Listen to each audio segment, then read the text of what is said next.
मुख्यमंत्री बन जाएंगे। जब हम मोतिहारी का सीट जीत कर गए थे 52 वर्ष पर इसको राजद को दिए थे, तो ये समझा कि ये मुख्यमंत्री बन जाएंगे। तो इसका चाल जो चला था, इसकी जवाब देने के लिए मैं काफी हूँ। नारी शक्ति का सम्मान प्रधानमंत्री नरेंद्र मोदी जी किए हैं और महिला बिल पास करने का काम किए हैं। ये लोग खाली अपन महिला को सम्मान देता है और लोगों को नहीं सम्मान देता। ये लोग बेशरम हो गया, ये लोग पैसा खाने बैठा हुआ।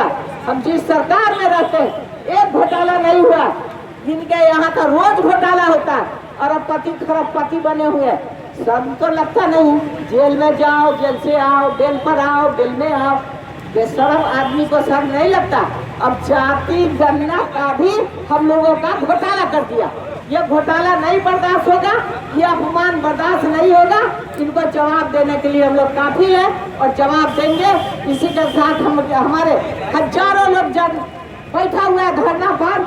यह धरना को सफल करना है और प्रत्येक घर में हम लोग की आवाज जा रही है। हम लोग दबने वाले नहीं, ये दबाने चले।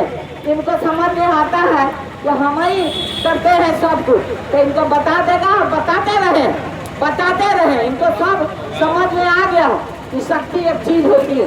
आज दुर्गा जी की शक्ति लोग देख रहा है ना, तो सारे राक्षसों का विनाश करने के लिए रमा देवी काफी है। जय हिंद, जय भारत, जय वैष्णव समाज।